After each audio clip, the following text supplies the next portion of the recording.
On today's episode of PolicyWise. Michael, how are you doing? I'm doing great, is the answer I give everyone. Since I started PolicyWise, I went to grad school, finished grad school, and started a job. And so I'm definitely navigating the world of work. I try not to schedule things early enough to sleep. Yeah, that's fair. Euphoria has been my show lately. Oh my gosh, me too! Everyone on Euphoria is so beautiful. Like, the way that they cast certain people to be certain things sometimes, I just, it's gotta be messing with high schoolers' heads. Definitely messing with my head. I'm like, oh my goodness. The way high schoolers are categorized, I really wonder how many people have this high school experience. Maybe the younger people than us listening to this will be like, what?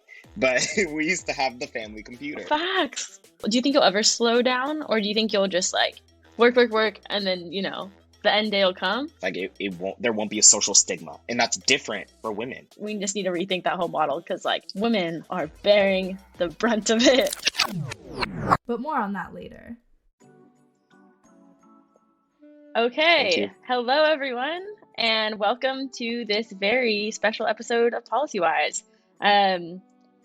Today, Michael and I have planned to discuss this really exciting paper/policy that Michael created. But we got on this call and we just realized how long and difficult our week has been already, even though it's Thursday and we have, we're only going to have a 4-day work week. So we just want to do kind of an opening segment going into our conversations about policy and maybe touch on a little bit of mental health stuff and kind of understanding and our ability to sustain certain levels and certain workloads, and also relating that back to what it's like for people who are in policy jobs. So, Michael, do you want to add anything else to that introduction? I would just say that, part of this is coming out of the challenging week, but then how our little check-ins of hey, how are you, turn into deep life conversations where we sit there and we're should we press record now? Maybe this is a whole thing on its own. So, Michael, how are you doing? Oh goodness, I'm doing great, is the answer I give everyone. On this particular day, I will say it is more challenging for me than others. I think, I have an interesting cadence to my weeks this semester, which is different than last semester, in which this semester, the beginning of my weeks are really heavy. And so on Mondays, I have 6 hours of class. I also have other responsibilities on top of that, meetings sprinkled in between, catch-up meetings with my boss for my capstone.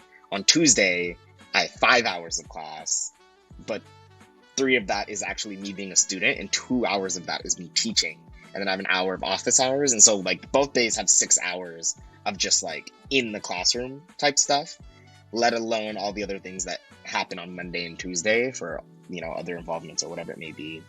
And then Wednesday and Thursday tend to be a lot lighter, which is where I get to catch my breath from the really heavy first 2 days of the week. But I think having a 3-day weekend made it so that my Tuesday was the new Monday and my Wednesday was the new Tuesday. And so now I'm at Thursday hitting the, trying to get everything in before Friday for work and all these other things. And I am this just doesn't feel good, but we're still moving. We're pushing. How about you, Demi? Yeah. Well, first, thanks for spending this time, your relaxing Thursday with us. Even though right before this call, I will say, Michael was oh, I have office hours until 10 p.m. And I think he's describing that as his relaxing Thursday. So let's just put some context to this.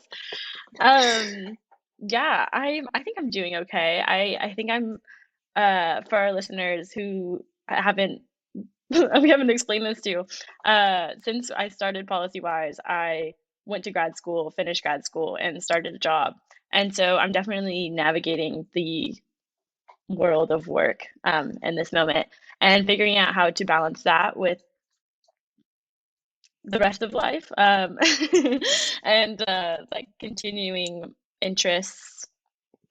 Luckily, my job relates a lot to policy, so I get stimulated in that way. But maintaining and keeping on top of everything else that you normally get to when you're at school, you're just in constant learning mode, which is I think really, really exciting. So just like making sure you're making time for that and like integrating that into the day to day.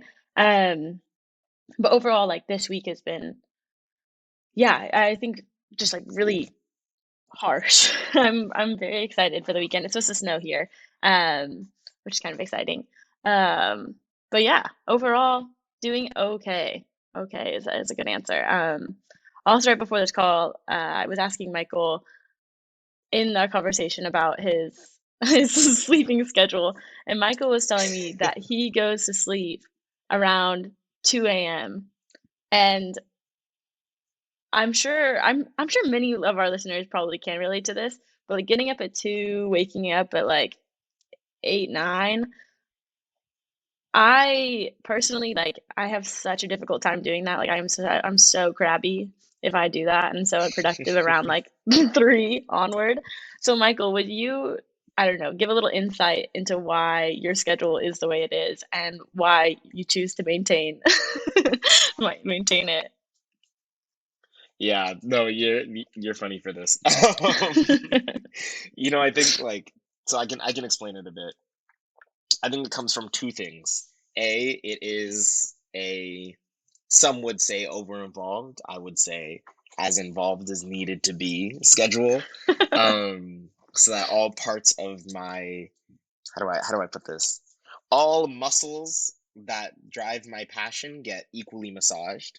I need to be part of quite a few things. Or else I start getting like vibrating and angsty because my passions are not getting exercised. Um, I guess that would be a better analogy, huh? All the muscles of my passion are getting exercise. I don't Anyway, know. I thought massage was kind of soothing. I was it was, expecting and you to that's say exactly what I exercise, was and then thinking. you came out with massage, and I was like, oh, okay. Clearly, this is off the fly. Uh, I like massage though; it is relaxing, Yeah, genuinely. yeah.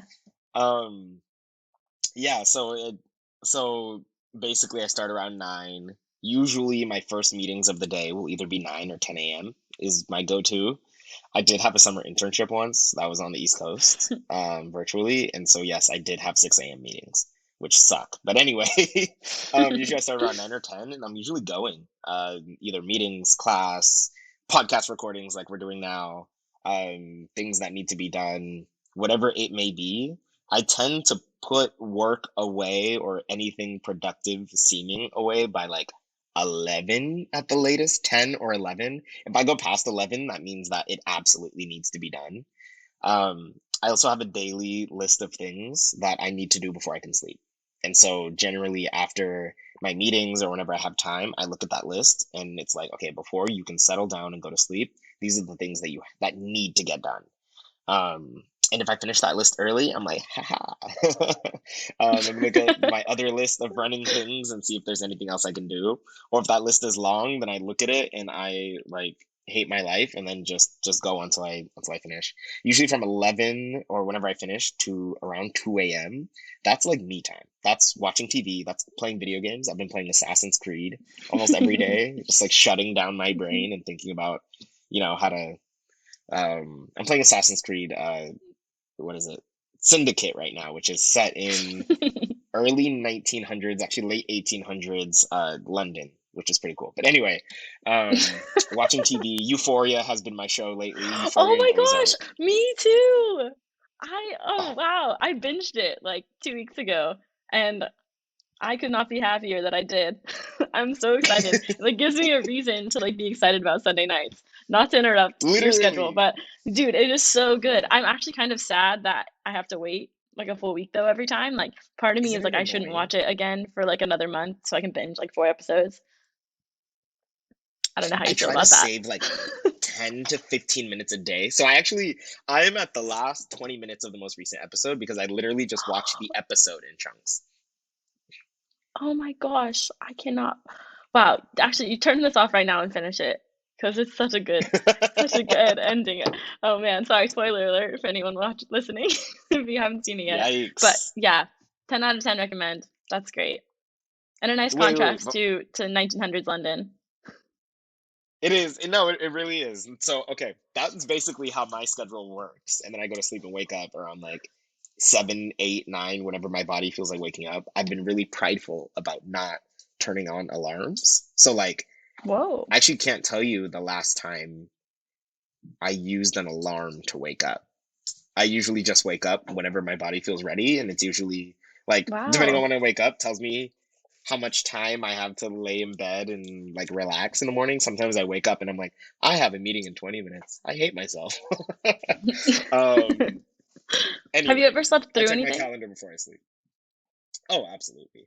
Not often, but I try not to schedule things early enough to sleep through. Yeah, That's that's fair. that tends to Fair. be my tactic. But I want to ask you about your schedule, Demi. But first, opinions on Euphoria so far with no spoilers. How are you going to do that? Okay, so at first I was just like attached to the cinematic aspects of it. The colors and the makeup and the Exactly. Like I just thought that was really cool. I thought like the way that it was filmed, like all the different I don't know that much about film, but like, I love that it like kept me thinking. I loved like when this isn't a spoiler, like Rue would like talk and then they'd be like they like run through a whole scene, but then you realize that like that actually didn't happen and like they'd go back on it. I thought that yeah. was like super clever, like kept me thinking. I was always like, oh my gosh. Um, Now I'm at the point where I kind of just want it, like it's like so like it's just like they're so emotional that I just want it to end. Like I'm just like, okay, I just need to like know what happens, but there's like no end in sight. So it's like it's kind of like a painful experience. You forget about everything else when you're in it because you're just like, wow, my the problem that I was thinking about before watching this on is completely out of my mind. So yeah, it's like it's nice. What about you? I tend to agree with you. I will say though that for me, season 1, like with no spoilers, season 1 was like, oh, this is good. Season 2 is like, oh my goodness, I don't know how to proceed. I don't know how to live my life after this. And so I think there's a major difference between season 1 and season 2. I will say though that the way that the show, like the way high schoolers are categorized, I just gotta say, I really wonder how many people have this high school experience, because this is insane. This is insane. I've had this conversation with my roommates, and apparently people are having it. I didn't have that. Maybe other people at my high school were having this, but I also think like just like on if we're gonna get into like critiques, I also think like I was watching another, I don't know, it was like a show from like a while ago, and like they had just like very like normal looking people. Everyone on Euphoria is so beautiful, and don't get me wrong, everyone's beautiful, but like I just feel like they really like I don't know like the way that they cast certain people to be certain things sometimes I just like really I feel like it's got to be messing with high schoolers' heads, definitely messing with my head. I'm like, oh my goodness. So that's just like one critique. I'm glad that you were bringing up critiques now, because I feel like the show, in the way that they like go about portraying some of the characters, Interesting. There have been moments where I'm sitting there like, this is uncomfortable. Like, this is just really uncomfortable. Do you think that's meant to feel that way, though? Which I think might be the point. Yeah, exactly. Mm-hmm. Yeah. That's what makes it good, too. Because I'm just sitting there just uncomfortable. Now, before Jarrett cuts out all of our audio, Jarrett is our... I'm sure you've heard about Jarrett from different episodes, but Jarrett helps... Now that we're just going to give like a whole behind the scenes. Right. Yeah. Jarrett edits like all of our episodes. I forget what that like would be called, like a producer. He's also on the call right now. And he just like listens in. So he's on the fly on the wall in all the episodes, making sure like a very productive, helpful fly. So thank you, Jarrett. Okay, Jared's so like, what did I do? Before closing our opening segment here, I guess I want to relate this back to our episode about our episode where we talked about like kind of like the perfect politician, blah blah blah, and kind of like your idea of what you want to do in the future and how your hectic lifestyle contributes to that. So, would you guys give a little bit of detail on how you view yourself and like upkeeping this schedule? Do you think you might burn out? Do you think you'll get a break at some point? Like, where do you fall? I've always been a night owl. Part of that, I think that there's a lot of reasons why. A is before, like, maybe the younger people than us listening to this will be like, what? But we used to have the family computer. There's only one. Up until I was probably in like middle Facts. school. Yeah. Oh my And like you gosh, had to yeah. take turns to use it. And so I don't know how I got so lucky for the family computer to be in my room. Mm. And everybody would use it all day, right? And then once everybody goes to sleep, now it's Michael's turn to play games on the computer. And so I do that all night. But what Just kind like of Club brought me Club back, Penguin in the late hours. Club Penguin, RuneScape, Maple Story, Combat Arms, World of Warcraft. We can go down the list Oh, of things that I was up to. And then kind of fast forward into the future to college. It wasn't until student government when I really created this cadence in which the days were just insane. I mean, I go back, I took screenshots of my calendar back then, and I ran into them the other day, and I was like, how did I live? Like 8 a.m. to like 8 p.m. just back to back, just moving and grooving.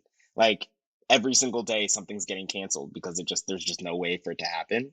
Um, but I got into this regular schedule of having crazy days, and then at night, usually by the time things end, all my friends would hang out in the AS office and like do homework, and that was like our plan. We'd have our days. We'd all meet up at the office at night. We'd be there no. until we're tired or don't feel like doing it anymore.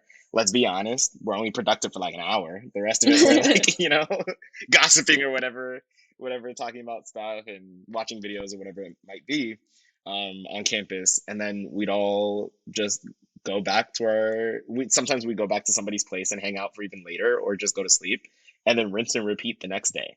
And so basically I just got into the schedule of like long days, like being in the office at night, trying to be productive, but kind of not really, and then going to sleep. And so that continued for about 2 years. The pandemic hit. That's when I really got lazy. I'm not gonna lie. The pandemic, I was straight chilling, watching TV and all that. And then grad school started. Grad school brought me back to that schedule. Yeah. In which now, instead of like hanging out with all my friends, now I'm hanging out with my roommates at night and we're all just chilling or whatever. And then I also have this I don't know what to call it, but especially if I know my next day is going to be bad, I don't want to go to sleep because I know if I Oh. go to sleep, then I have to wake up and deal with that day. And so I'm more likely to stay up late the night before a day I know is Wow. bad That's because so I just don't want to interesting. deal with it. Yeah, and I still do that Yeah. to this day. Does it And then does it ever surprise you when you wake up and you still have to do the day? it doesn't surprise me, but I think I just wake up and I'm like, "Ugh, it's here. Like, Yeah. ugh, Oh, that's so now interesting. I have to do it. And then I look Yeah. forward to when I don't, when it's over and I'm like, okay, when 7 p.m. hits, like it's over.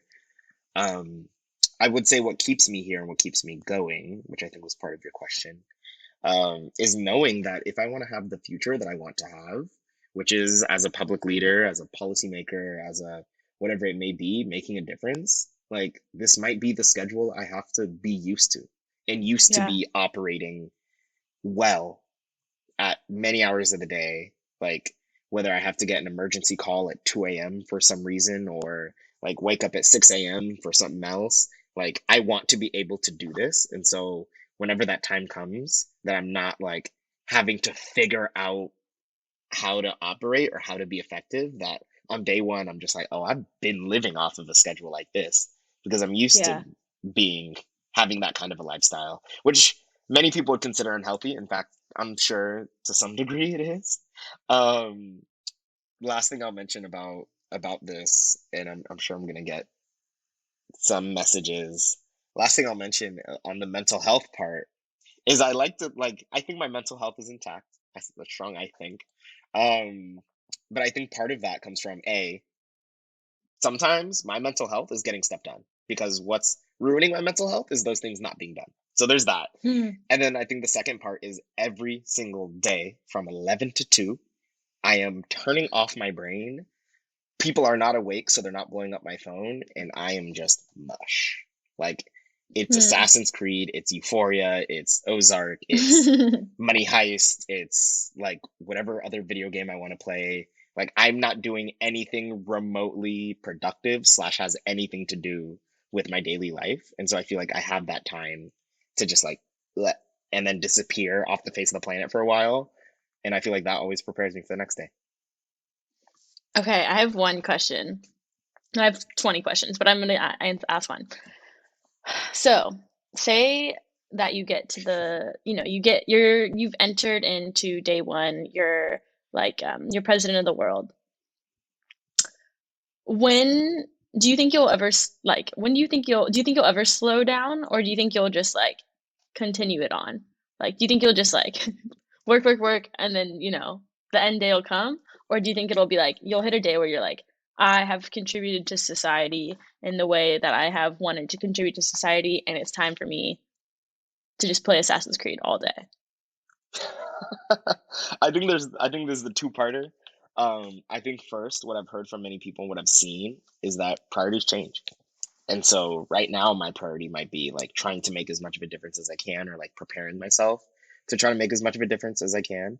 I hear from many people that once you get married and have kids, all of a sudden that's not your number one priority. Then it's, being around your family and supporting them and like more personal reasons to not be as productive.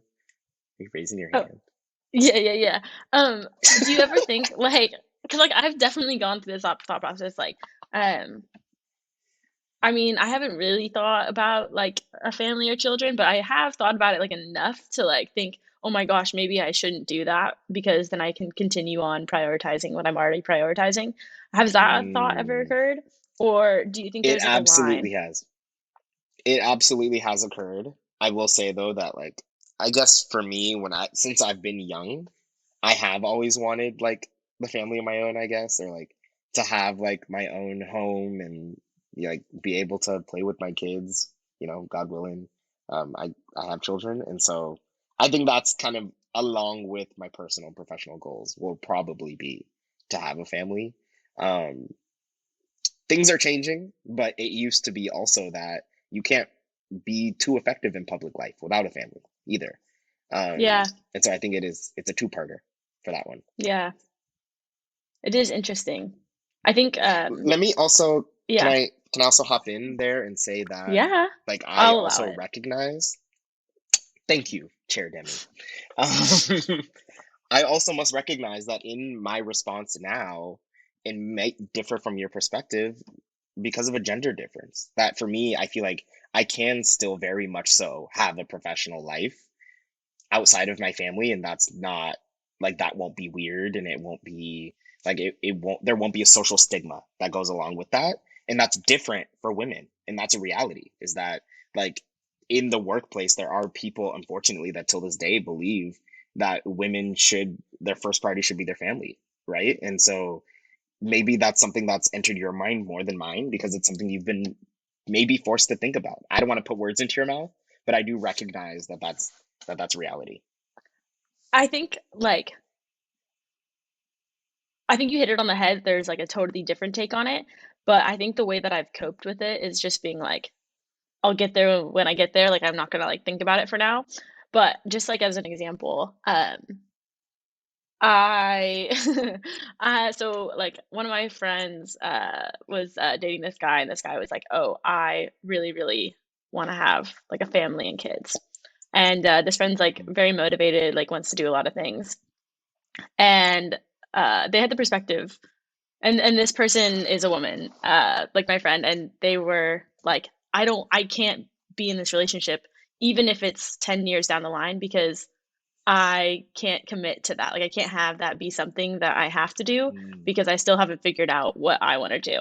And I like very much relate to that in a sense of being like, you know, it's one thing for me to like really want to do all these things, but if I also have the expectation of like taking care of a kid, like, oh my gosh, I want to be such a good mom. Like, I want to be like such a good mom.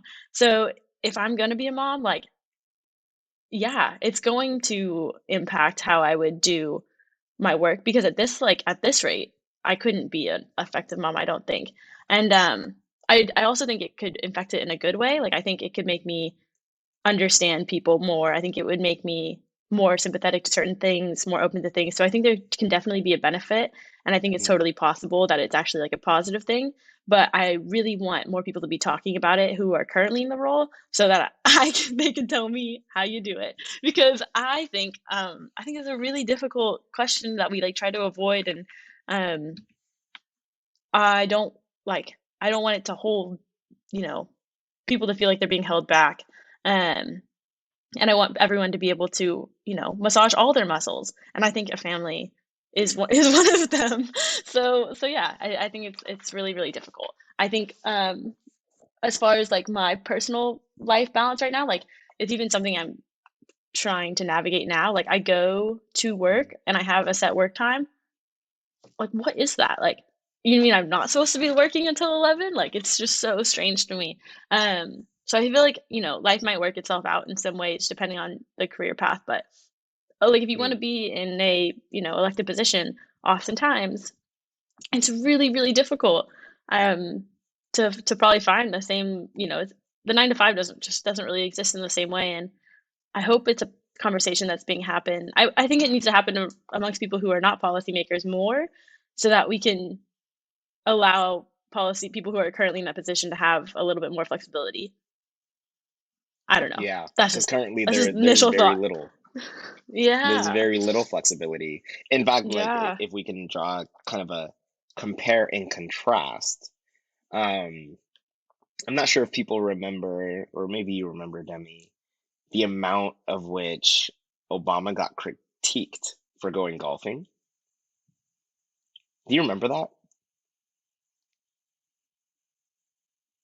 No.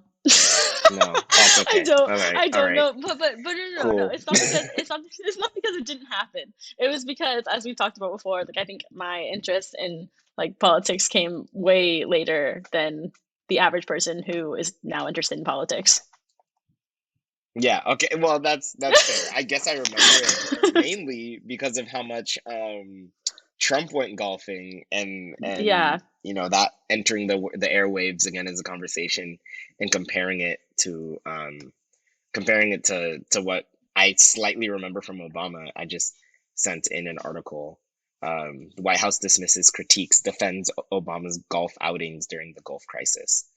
Um, and so anyway, it's like leaders oftentimes like I feel like we need to find a new balance. We need to strike a new balance. Like the president of the United States lives in the White House, and that's also the place that they work. Like that, if that shows you any semblance to what like public life is like, oftentimes it's just like that. Maybe not everybody. Like absolutely, there are some legislators out there that will disappear from the office at like 2 p.m. arrive at like 10 a.m.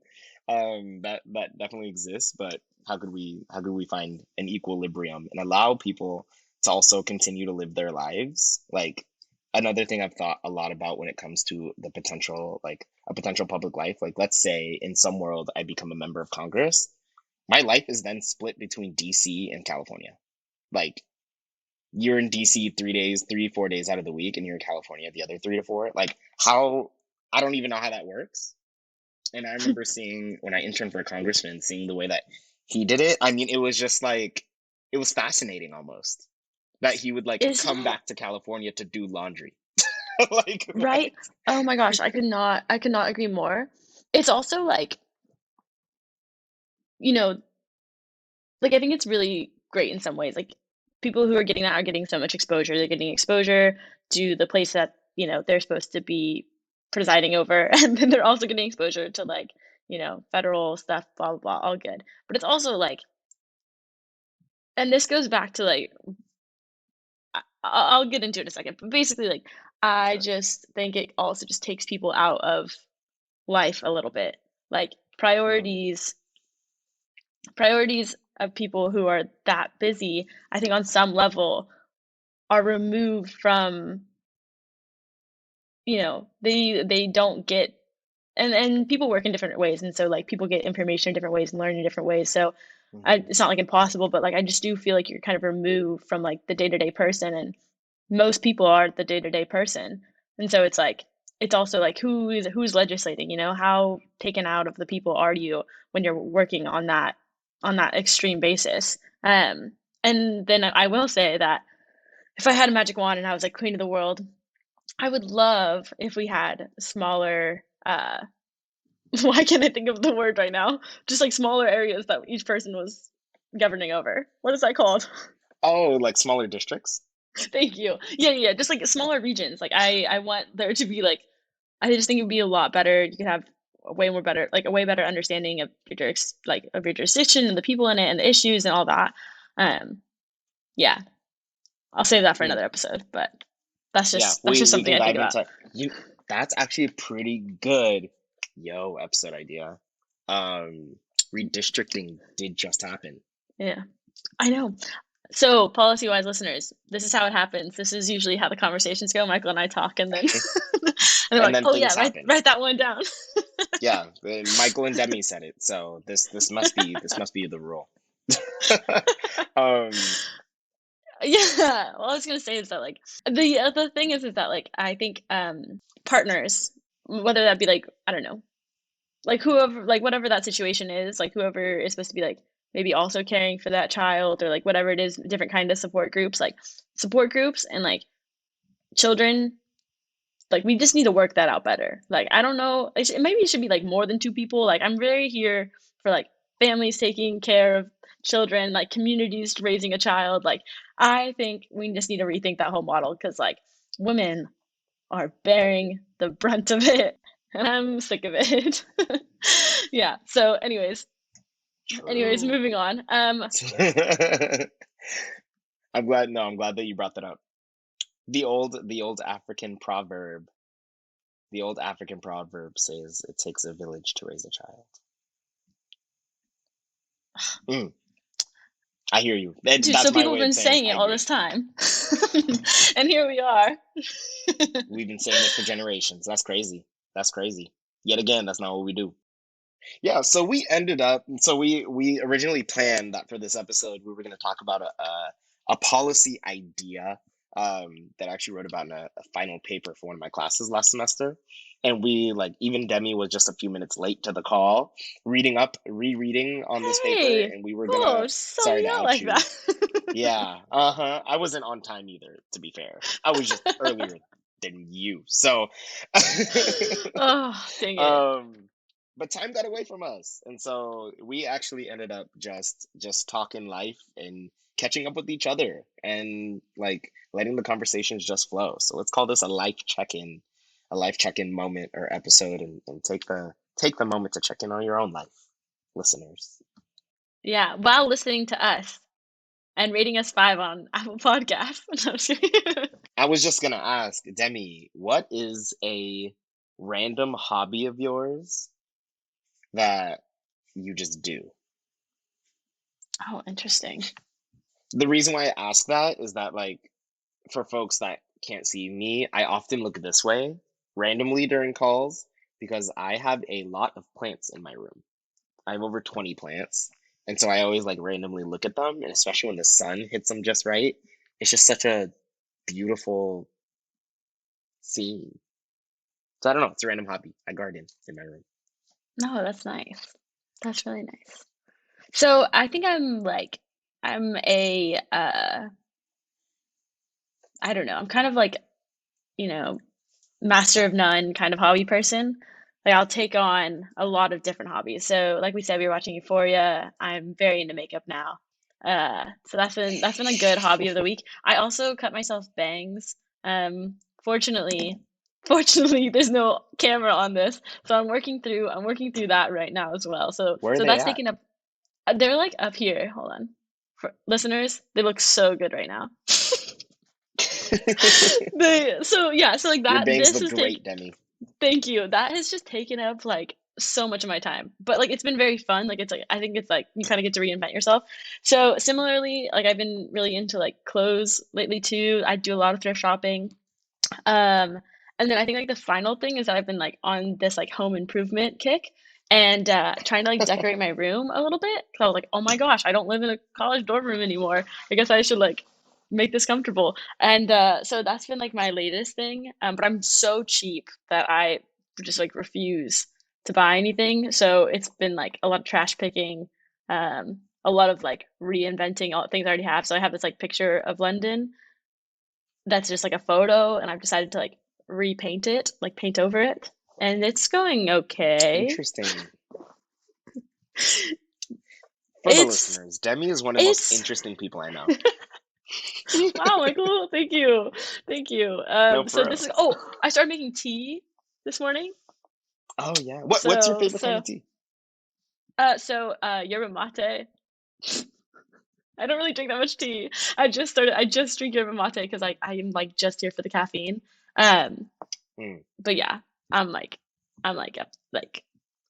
yeah, yerba mate is great. And it got like a little mango juice. A little mango juice with the yerba mate? Is it like Yeah, mango you put like yerba? yeah, it's like it's my ba, it's yerba, it's all of our ba. You just put whatever you want in it. That's the beauty.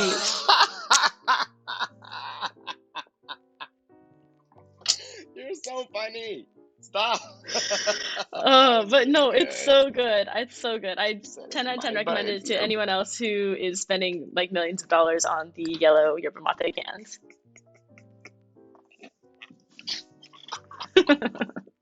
You know what? Anytime I have a bad day, I just need to call you, Demi, because no, you should. Kind of laughter. Oh, this was good. I was just gonna say that there's a coffee tea shop here in Berkeley. They should pay me if they want me to say their name. That I go to all the time, and like it is their jasmine tea. I never knew I loved jasmine tea. I will sit there and drink I will order jasmine tea like 3 or 4 times from the counter. Oh, like it is just so good. Delicious. I'll have to give it a try. I'm very immature in my tea tasting life. Yeah. Course. I'll go on the jasmine. That sounds nice. Yeah, well, I think it's a good way to close us out. Woo. Thanks for listening. And yeah, maybe listen. All right, maybe comment on our last Instagram post or DM us your favorite type of tea and what you thought of Euphoria and how your life balance is going, and whether you're a night owl or an early bird. Okay. Why do you sound like one of those super late night TV commercials? And tell us what kind of episodes you want to hear. Yeah, actually do that. Good and see. Okay. This was PolicyWise, an intergenerational podcast by Youth Leadership Institute focused on bringing young people into the policy conversation. Don't forget to follow us on Instagram, Facebook, and Twitter at PolicyWisePod. If you have any questions or topics you'd like us to discuss, please slide into our DMs or send us an email at policywise@yli.org. And stay tuned for upcoming episodes.